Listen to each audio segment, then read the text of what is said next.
So, comparing before and after the trip, what do you say about your opinion, your impression about Turkey, and or improved, or anything happened? I think after the trip to Turkey, I don't even think there's a way to compare it to before, because again, the knowledge I had was very archaeological, very historical, and even that was pretty sketchy, as I found out. You know, that was the tip of the iceberg of what actually Turkey has for a cultural and religious history. But I would say that afterward, interfaith dialogue, encountering people of a different culture, it had a deepened authenticity to it. It had, in Christian theology, we would say it was incarnational. It was made flesh. It was made person to person, face to face. And there is no substitute for that communion of lives and the richness that brought to my life. The things that we were given in Turkey that we brought back that are now in our home, reminding us of the people that we encountered. The music that we brought back of the Sufis, and being able to listen to that music and be connected to a place and a people, and to have the friends that we've made in IID, but also the friends we traveled with, has just enriched our lives and broadened our lives to a degree that I never would have thought possible beforehand. It was a blessing that is really hard to put into words, really. So, which city of all you've visited was impression, or like what sort, or how was the cities that you've seen?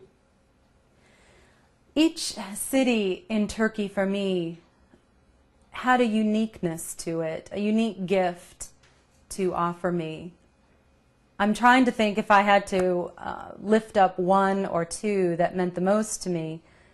I'm not sure I could do that, because again, IID afforded us an opportunity to go in different parts of the country so that we could have a holistic view of Turkey. And I think that the picture of Turkey for me would be incomplete without any of those cities being a part of it.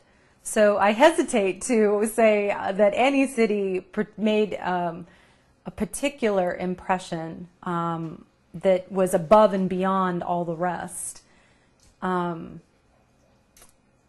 There are almost, when I go back to that time and I go back to that trip, I'm thinking of snapshots of different places and people that we encountered. Probably for me, spiritually speaking, I can think of two moments. Again, these are more snapshots. But being in Istanbul and being in such a city of rich history and rich religious diversity, and I remember we were flying through the Hagia Sophia, going up these stone, it wasn't really stairs, but it was ascending into the sanctuary, and I was so aware that my feet were walking on the stones that countless pilgrims of many faiths had walked upon, and that I was making my little impression in them as they did. And I was part of this big pilgrimage of people that have gone to Turkey and been in Turkey and have left Turkey with a changed life. The other snapshot I would probably want to share was going to Ephesus.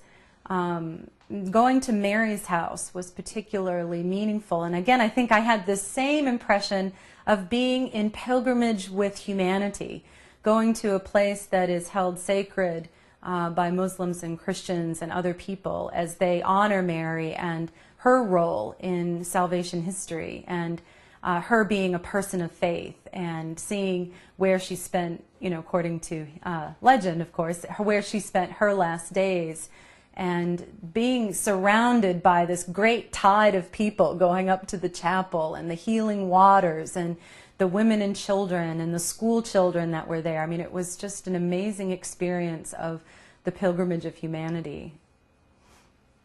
So those Turkish people and Turkish Muslims, how was their reaction, their behavior to the other faith members within the concept that they've gone through all this blend of cultures? What was their reaction to you? The reaction of Turkish people to me, as a Christian, I would say was incredibly positive and open.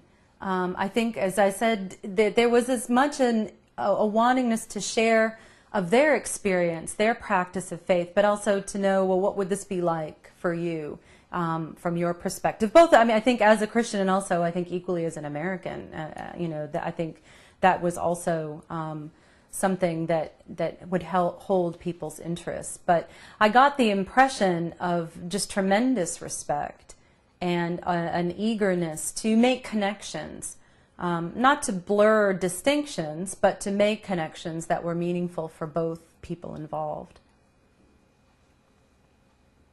So do you think, as culturally speaking, the Turkish people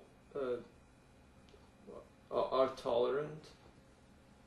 Culturally speaking, my experience in Turkey was that the Turkish people are culturally, religiously tolerant people, and that they are this community of people. Again, I probably don't know Turkey as well as I'd like to, but the people that we met were tolerant, but they also yearned, I think, to make that known. They yearned to broaden that circle of tolerance, and that was inspiring to me. It made me feel, as I was going back to my situation, well, how can I expand the circle of tolerance? How can I be an ambassador for tolerance and peacemaking? So I think most definitely that they are not only a tolerant people, but they are people who are wanting to share that with others and to promote that, be examples of tolerance in our world. So, is there any hope for you about the world peace after the trip? After the trip to Turkey, I had tremendous hope for peace, world peace, perhaps most grandly, but also peace between persons, the person-to-person kind of peace, the task of peacemaking. In my own experience, I was exposed to many different cultures and religions in college, thankfully. I also, as a student, worked in a religious center that housed people of many faiths. I went to a seminary that that really taught that interfaith dialogue is very important, not only to promote peace, but to actually understand my own Christian tradition and to be able to theologize about my Christianity. What needed that dialogue piece. And I feel that can sometimes get lost in the day-to-day nuts and bolts of ministry in the local church, because that's the context I work in. And I found that after coming back from Turkey, I had hope about what I could accomplish as a pastor in the local church on behalf of interfaith dialogue, and therefore building peace. And perhaps for the first time, intentionally, consciously speaking, I put interfaith dialogue and the hope for peace as one of the building blocks for my own calling to ministry and my own work as a pastor.